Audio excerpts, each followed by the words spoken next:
Hey everybody, it's your girl Keisha Ann, the MFN editor, and this is episode 1, season 2 of the Fuzzy Cow podcast, coming to you live from WAGMI here in Miami.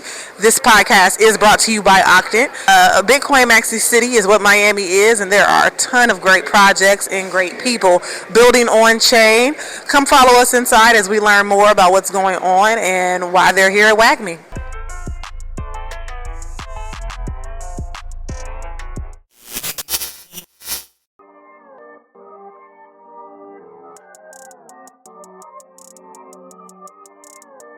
Founded in 1896 with a population of just over 300, the city saw its first economic and residential boom in the 1920s thanks to speculations and future projections around land and Eastern Railroad expansion. A century later, Miami is ahead of the curve yet again as home to thousands of Bitcoin maxis who celebrate and form community around the chain and crypto at large. For the last 12 years, hundreds of organizations and thousands of degens descend upon South Beach in the James L. Knight Center to showcase what they've been working on and hear from their peers about what's coming to crypto next. The Fuzzy Cow caught all the action at WAGMI's 2025 edition.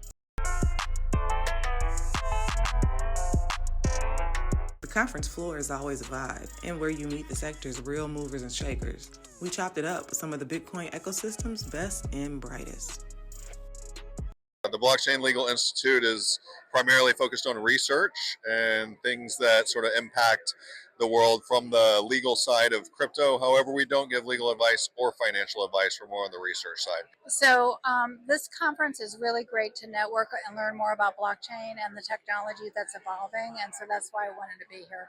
And I'm the author of the Bitcoin Cinderella books, which Bitcoin Cinderella travels around the world, learns about Bitcoin, learns about innovative tech.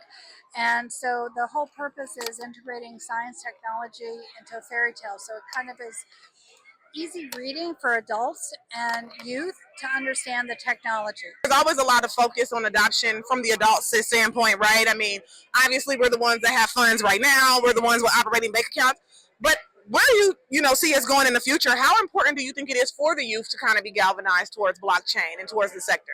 So I think that it's important from a career perspective to understand where coding is going and the application of coding. And I also think it's important for individuals to understand that cryptocurrency is just one niche in the blockchain world. 1000%. And so when you're talking about cryptocurrency and the flow of money, I think there does need to be financial literacy education, but that also involves responsible use and also understanding the security aspects because hacking can happen. And protection of privacy is very important. But young individuals are already online, so they're already creating wallets that their parents don't even know about, and they're learning things faster in terms of moving things around. So I think that there has to be a conversation of all generations on what is happening within the cryptocurrency space as well as the innovative tech space. And so I think schools are catching up slowly. Definitely, I think from a community college perspective, we need to have more tech understanding because at that point, individuals are literate, and so they are making more decisions as to where their careers might go. From the blockchain and Bitcoin side of the blockchain, right? Kind of talk to me about why an organization like yours is important and why it's important to be here. The idea of a self-regulated organization. So not all regulation happens at the federal level. A lot of regulation happens by the industries of themselves. For example, FINRA. FINRA is not a federal regulator. They're what's called an SRO, which is a self-regulated organization. So in this sense, this industry, Bitcoin, Ethereum, or anyone, would want to kind of keep the hands and the reach of federal regulators a bit out of our business and kind of look after ourselves. So it's a very important mission that we have to kind of self-regulate. It also takes a lot of work and a lot of people being on the same page. So that's really what we're doing at WAGMI, is meeting those people. Compliance officers, executives, lawyers, people that are interested in the future of the business, the future of the industry. What would you say to encourage people to come on chain? With caution and research. I mean, for example, the media caught the NFT craze and started to promote that. I think that altcoins are going to be promoted now. I think that investing in cryptocurrency other than Bitcoin, because Bitcoin is a special situation that we can chat about. For sure. You have to think about the liquidity behind that, and that's a really big word.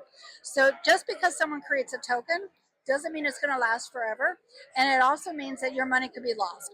So, from an investment perspective, whatever you put in, you have to be willing to lose. So it's a gamble. Don't be afraid to second guess yourself. You know, size your investments appropriately. Absolutely. Don't put all the eggs in one basket. Never. Don't do something that's going to depress you when it goes down by 90%. And expect for it to go down by 90%. Yeah, and don't get into a situation. Well, unless you're buying Bitcoin. Unless you're buying Bitcoin. And in that case, it's only going to go down at 80%. So just be prepared for anything, and look out for yourself. Most importantly, actually, on that subject, is look out for your mental health. Yes. The market can hurt you on the way up if you felt like you didn't get in a position, or if you got closed out of something you were short on, and now it's on the way up, and now you're sad because you missed out, or you lost that 90% and you're sad because you just can't get the car you want or whatever. Regardless, look out for your own mental health and your self-care. That's probably the best advice to most young people these days, in or outside of crypto. The world is so crazy right now. Just look out for yourself.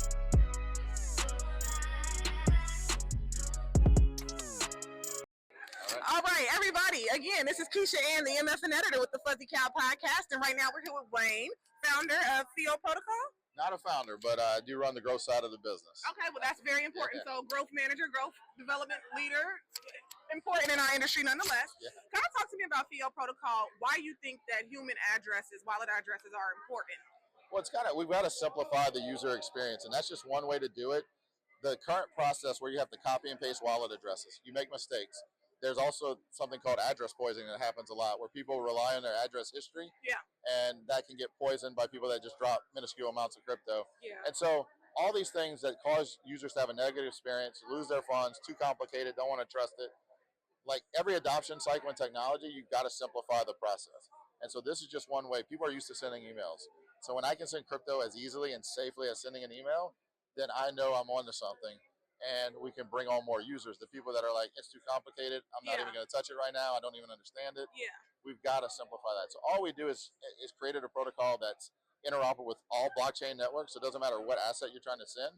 You can link those wallet addresses to a single universal handle. Whether I'm sending you Bitcoin, Solana, ETH, even Monero, I can send it to you by just typing in that handle. And if I type it right, it'll send it to you. If I type it wrong, it won't let me send it to the wrong address. Yeah. If I'm trying to send you Bitcoin and you don't have a Bitcoin address linked to your handle yet, it will stop me from sending something on the wrong network too. Right. So solving those problems, I see it every day in different groups across social media and Telegram, where people are making mistakes, sending the wrong address, sending on the wrong chain. And we can't say you just need to learn to do better. We've got to make tools to stop people from making those mistakes. Yeah, you kind of got to walk in front of them and anticipate, their needs, which is really awesome. And that's a part of the user experience, like you said, that we know about that in Web 2 and in other retail service industries, right? But Web 3 is really starting to kind of come around to that. And I think you make really great points. ETH in the ENS is kind of like where we first saw that, but that was still only for ETH. So you allowing this to kind of like be interoperable, as you said, I think it was mentioned it's across 100 chains, right? Any chain that's out there. Any chain that's out there, right? Yeah. And so outside of the mistakes that people are prone to make, and I think again, Theo Protocol is really a great use case for that, because that's literally number one at the top of the list. What are some other things that you think are keeping the regular public from mass adoption? Yeah, so actually I just gave a talk on that, and the other things are just, one is scalability. Yeah. Right, being able to have something where ETH fees can be high. Yes. Over the weekend with these meme coin launches, Solana froze up. So people working on usability, scalability, and then the other thing is this. I think the seed phrase process is archaic. Okay. Having to write down 12 to 24 words and put them somewhere, and if something happens to that, you can't restore the wallet. But that's another thing I see all the time. People are losing access to their wallet, or they get a new phone and they're like, how do I restore my wallet? And they don't realize that, oh, you don't have that seed phrase, or they get lost. So there's companies that are building tools like that too, to make it simplified to where you don't have to rely on these written down words. Yeah. But in the meantime, if you're in the space, make sure your words are written down in multiple places. You got one at your home, put one somewhere else, get a lockbox somewhere. But those are some of the things. And then also interoperability, because we're trying to move away from these giant walled gardens of Meta and Google, but then people are just building these same walled gardens on a blockchain. Yes. And it's not any better, where we've got to have more collaboration. Absolutely. You've got to work with more products, work with more tools, not saying, oh, mine only works on EVM change, yours only works on Solana. We can't communicate. And there are people that are building great bridges and atomic swaps that'll make things easier. Yeah. So that's what we need to continue to do, to where it's as easy as the user just thinks they push a button and it happens, but in the background we're hiding all the complexities from the user. It's very much so team, like you said, it's tribalism. It's very much so athletic team mindset, which again is not going to take us very far as we continue to build. Right, and it's not a zero-sum game. Yes. Like, multiple chains and products and tools can win. Zero-sum game means there's only going to be one winner. It's not that. Not at all. There's going to be, tons of winners, tons of losers, right?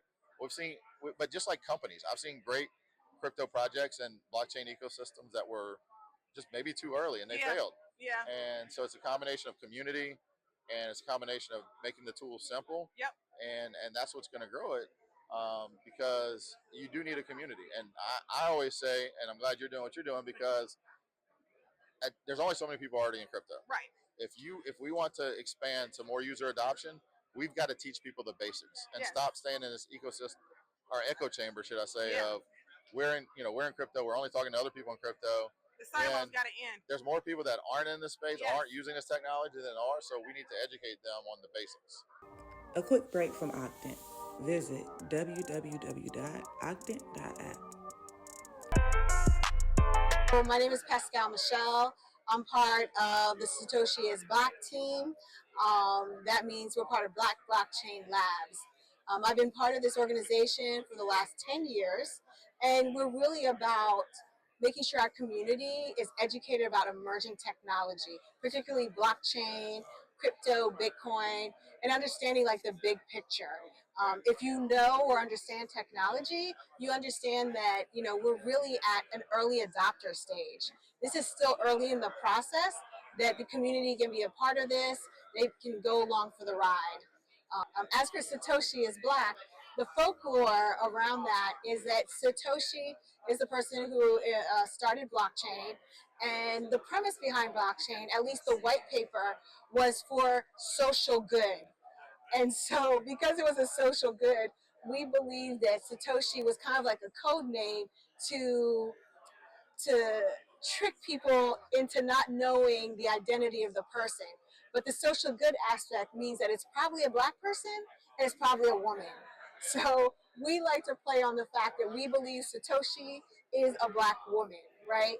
Working for the social good of people, because that's why blockchain or Bitcoin was originally founded on in terms of their white paper. Our community, because of the history, sometimes we're wary of taking risks, right? We're wary of new things. So I think it's just important to make sure that we're talking about the wealth of opportunity in the space that is really here to stay. And because we're still in the, that early adopter stage, within 20 years of founding, there's still an opportunity to participate. So it's really getting the word out, keep sharing the message, and sharing the message with young people. But surprisingly, I will say, it's a balanced situation. Young people are a great way, but our elderly, we have a lot of elderly and seniors who are very interested in just understanding and participating. They can take advantage of opportunities, but they don't want to be taken advantage of. So making sure we're sharing in the spaces where our youth are and where our seniors. I mean, I really believe that we have an opportunity to affect all parts of the development of blockchain, right? Projects that use it in our communities, coming up and piloting ideas that use blockchain, being part of Bitcoin in the early part. Like, I am a little wary of the stock market, right? It's a long time established institutional process, and I was not thought of when they created it. I feel like with blockchain, we get a chance to make it look like what we think it should. We get a chance to impact the development and the future of blockchain if we're active. So in 50 years, we have roles like the Rockefellers, right? It's our names that are part of the inception and the development of this process. Our communities are, enjoying the fruits and the benefits of what Bitcoin or crypto or blockchain can bring. There's more financial inclusion because of that. There's this big thing in tech, the know your user. You need to also know your source of information, right? And I think that's why it's so important for us to have things like Black Blockchain Labs, Black Blockchain Summit. Make sure that we have safe spaces for people to get information. Um, I get articles all the time on the web, on the internet, and I'm reading them. They sound great, but I can't vet it, right? So where is that place where we can vet where this information is coming from? Someone who could give us like an honest opinion. At the conference, we're very careful, even though it's part of the space, we don't often let anybody with a token talk to our participants, right? Because that is a risk that you're taking. You need to absolutely be educated and know that you're making an investment risk, just like the stock market, but you have to do your research. So what we're teaching people is how to be in the space, how to walk safely in it, and take mitigated risks or balanced risks, right? So I think that's the most important thing is just know where the information is coming from. Don't accept all information as fact, right? Vet your sources and have people that you can talk to. To learn more about Black Blockchain Labs, visit www.satoshiisblack.org. Moe Levin may be vying for the title of crypto's hardest working man. The WAGMI conference is founder and has the esteemed credit of hosting some of crypto's biggest moments, like the conference that Vitalik launched ETH. At WAGMI 2025, he sat with Glue.net founder Ogle to delve deep into the now and next of meme coins.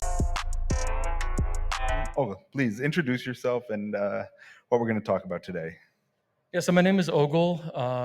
Most of the people in crypto who know me as someone who does hack recoveries. So whenever there's like Euler and Alchemix and Curve and these sort of big hacks happen, I go and try to get the money back from the bad guys. I also have a blockchain. It's called glue.net. But I think the reason, Mo, that we're talking today is because of my proximity to the Trumps. So I'm the security advisor for World Liberty Finance, which is Donald Trump's, the first project they announced and the one that just finished the raise very recently. This is not the meme token, although there may or may not be connections. It's the actual proper sort of DeFi app. So what was this evolution of building World Liberty Finance and creating it, launching it? Who was able to buy it? What was the project's basically mission? Yeah, so the idea with the project, generally speaking, and not a lot's been announced, so I can't say a whole lot, but the idea with the project, generally speaking, is to have a place where regular folks can get access to the crypto world, the DeFi world, without really having to jump through a lot of hurdles. And so there was actually a little bit of kind of controversy in the press. People said, well, if you're trying to give access to like regular people, why in the world did you require the investors of it to be accredited? And it's the stupidest question, honestly. If you think about it, what they're doing is they're saying, look, you guys want this to be easy for everyone else, so you should break the law. With the SEC, the SEC has these rules before Trump came in. Maybe it'll change soon. The SEC has these rules and says you have to be accredited, and that's the point. Is that the SEC is in the way of a lot of people getting access, and so the World Liberty Finance team did the raise the proper, regular way. The token's not tradable. It won't be tradable, for any period of time that I'm aware of. But they're actually trying to do things legally, and so in my opinion, they got kind of undue criticism for that reason. Right. Okay, and this was sort of the first foray for the Trump campaign or Trump family offices into crypto, followed very famously by Trump coin as the first, Melania as the second. How has that changed? I guess the most important thing is like anybody can buy a Trump, anybody can buy Melania. In what other, like, do you imagine that this is just a sequence of then it's going to be the other kids, and then it's going to be the housekeeper, and then it's going to be everybody in the campaign, and then it's going to be just about every politician launching a meme coin, and potentially just a popularity contest of which one has a higher market cap is a function of which one is more popular? Yeah, so there's two questions there, right? So one is, do I think that the Trump team are going to create more meme coins? And then the second is like, do I think there's like a movement here for politicians potentially, right?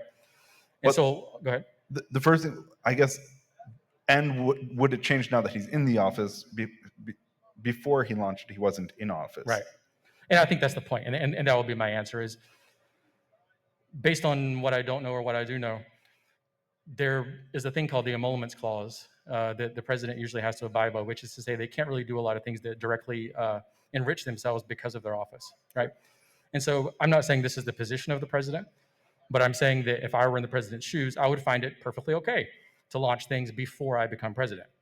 But once I become president, I doubt there's going to be more launches coming out of that. I think it's Trump and Melania, and that's it for the meme tokens. That's what my intuition is.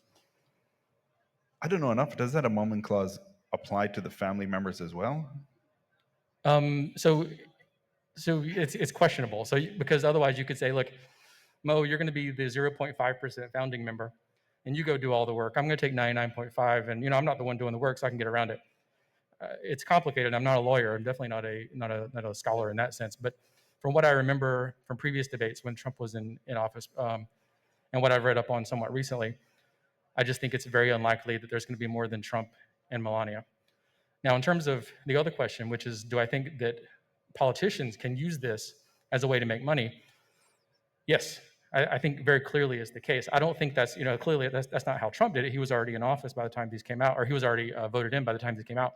But if you can imagine a situation where you have a popular politician, let's call him Joe, and well, maybe let's not call him Joe. Let's call him Jack. So you got politician Jack, and he, people like him. People think he's popular. He's got fans. He's got fanatics. He's got sycophants, whatever you want to call them out there. How can he help himself to raise money, but without actually asking for cash directly from the users? Launch a meme token. And you don't have to, so the second part will be like, okay, well, how does he make money? He has to sell tokens, right? No. If you look at the liquidity, the LP that was provided by the Trump team for just the Melania and the Trump tokens, the fees on the liquidity, so just on the trading, tens of millions of dollars, and it costs people nothing, right? And so if it were the case that they at that point were raising, they could never sell a single token, make tens of millions of dollars that will go back into their campaign to do whatever they want to with. Being closer than most to the campaign as a security advisor for World Liberty, what are your thoughts on Trump creating just recently announced in the last few hours, creating a strategic Bitcoin reserve or crypto reserve? What do you think that'll look like in terms of the U.S. government initially, and then governments globally? Are they going to be following it? What does that treasury look like? Who's going to be managing it? Yeah, so I think they said that David Sachs is going to be managing it, if I'm not mistaken. What's it going to be comprised of, I think, is kind of an interesting question, right? Because it used to be called the potential SBR, the Strategic Bitcoin Reserve. And then today they said Strategic Digital Asset Reserve, right? And so what could go in there? Bitcoin probably, Solana probably, Ethereum probably, these are the big ones. But is there a world where Trump decides, you know what, we're going to have Trump token in there. The United States government is going to buy Trump token. It's going to buy Melania token. It's going to buy WAGMI token to have a diversified portfolio for the United States. I think there's a world where that happens. And time will tell. This was just an hour and a half ago whenever this came out, but I can see where that would happen. And if you think about just the sheer size of the United States government's expendable assets, right?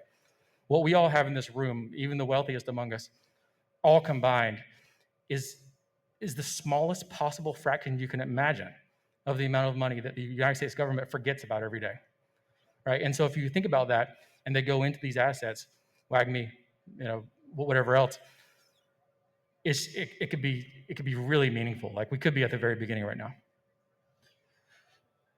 Yeah, I wonder how that translates into if people get so priced out of the market, then they have, a second version of Bitcoin. Everybody's going into Bitcoin Cash. Then it goes into the treasury, and then we find another Bitcoin. And then there's going to be, it could spawn 1,000 Bitcoins just because I wonder with this, having so much access can reduce the amount of people that want to be involved in that community. Well, you and I have been around a long time. I remember in 2012 or so, when I first got in, people were like, oh, Bitcoin's expensive. It's $10. Yeah. And I remember the next year, Bitcoin's expensive. It's over $100, right? And everyone's priced out now. It's $1,000. You can't have one whole Bitcoin because the regular person can't make enough to buy one whole Bitcoin. I remember these conversations just like you do. Yeah. And so the idea of something being priced out, if you zoom out, that's when you know But zoomed in, yeah, everything feels expensive right now. I mean, the miners back in 2013, 2012 were spending more money on electricity to mine a Bitcoin, and they were upset because it's like you get negative 30% ROI. But imagine mining a Bitcoin now for $7, for $70, for $700, for $70,000, you're making money. Yeah. And I think the net result of all of this, especially very public statements about creating a crypto digital asset reserve, is very bullish on a market that is still. So you say, right, the industry is tiny. That's absolutely true. In comparing to the trucking industry, compared to the international transport, import, export, it's tiny, right? In terms of the growth of what's going to be built as a result of these statements, like growth in America is a byproduct of how open the government is to crypto. And I think we'll see more and more being built and companies moving over here and working in America instead of trying to find or do geopolitical arbitrage with their company so that they can operate. That must change. Yeah, I think it's definitely going to change. So, Trump has spoken openly and semi-openly about several things. So, changing the tax implications of U.S.-based tokens. That's something that I've heard a little bit about. That is to say, if a token is from a U.S.-based company, maybe there's not a like-kind tax on it. Making advantageous setups for corporations that want to be in the United States, making it advantageous for corporations that already exist and want to repatriate to the United States. And because of these, I see a lot of people doing that. I mean, I personally, like I said, I have a blockchain. It's called Glue. We launched very recently. And we originally found it in Zook. Because I'm Swiss? No, I'm not Swiss. But I don't want to get arrested. And so I say, look, I'm trying to do a good thing. I'm trying to actually contribute to society, but I don't want to risk my freedom based on that. And so I had to do it in Switzerland. But now, if these changes happen, I'm very happy to patriate to the United States. And I think a lot of other people will be too. I think you're right. I think the more open a city is, a federal government is, a just administration in general is, the more people would want to dedicate time and resources to building here. I was thinking about all these statements from the Trump administration about crypto, and something that I'm wondering is, when Luna collapsed and Tether dropped below 96 cents or 97 cents, very, very briefly, but that was a very terrifying moment for an industry that says that the stable coin that is underlying all of this could be in trouble. I mean, when a stable coin goes under, it's TKO. Do you think there will be changes in stablecoins that have Trump USD? Do you think there's going to be something like a preferred USD token, or they'll work with the Federal Reserve together to create a stablecoin that makes sense for the government now? I have unique knowledge of this, and I it's probably best if I don't comment on that. But I mean, there's a world where it can and a world where it could not happen. Because it's interesting that he didn't mention anything about stablecoins or federal. How do you call this? Like federal, a big Federal Reserve USD. The like a CBDC. CBDC, yeah, exactly. There'd be no mention of that, and that is probably one of the biggest industries in crypto in terms of just dollar value and input output globally of transfers of stablecoins. Well, just like 45 minutes ago, part of the commentary that was made was that all the federal agencies need to stop looking into that themselves. And so that's kind of wild, right? Like, what does that mean? It means they want to make a new one that will do it. It means that there's already one out there they would like to endorse. It means they just want to get rid of the whole idea together. I don't know. But that was part of the kind of interesting stuff that came out. Yeah. So yeah, these are big statements. These are sort of industry defining moments, which we're witnessing now for the first time. All of this is under the limelight and seeing what's going to happen. Are you optimistic about something in the coming 6 months, 18 months in the industry in America? I'm optimistic about a lot of things in the upcoming 18 months, but I think the repatriation we talked about was probably the most interesting. I think that just in general, if you look at the crypto landscape, there's two issues with growth in crypto. One is difficulty with getting onboarding, and then two is difficulty staying safe when you do get on there, so not getting screwed by scams and that sort of thing. There are a lot of projects that are out there trying to work on this now. I think in the next 18 months, there's going to be a lot more that sort of this becomes a meta, probably. So I'm really looking forward to that. I know Lucas spoke earlier. He did abstract. I'm doing Glue. We do the same thing for the last 3 years. Been working on it. There's DeFi.app. There's Infinex. There's several different people who are trying to make like sort of super dApps that that allow people to come on easily and safely, get their sort of baby step in, and then they can go off and sort of learn more about the ecosystem. Yeah, and I think this, no matter how bullish you can be about an industry and an industry that's being accepted, adopted, issued by the government, there are still major teething points in crypto which need to be addressed. UX as one of them. What you're talking about onboarding, the success of Pudgy Penguins, for example, is largely in part of how easy it is to access, understand, get like as a gateway drug to Bitcoin. And that makes it successful because they are amazing designers, an amazing team, keeping delivering on that. And we just need more of that in the industry. I totally agree. Totally agree. I just want to make a note. I see Garfield down here. That's actually not my name, so I don't know if it's popped up anywhere. No, Okay, I just want to make sure. You guys don't see this, but I see something down here. Yeah. Yeah, no. I mean, I really think that like a heavy focus on UX is going to be it, because whenever you had the Trump meme coin come out recently, like if you look at the holder list now, it's 750,000 people, and a huge amount of those people came in on what's the app called? Moonshot. Yeah, Moonshot. Right. A humongous amount of people came in through that, and these are regular folks. These are just regular people. My grandpa went to Mar-a-Lago with me a year and a half ago because of NFTs.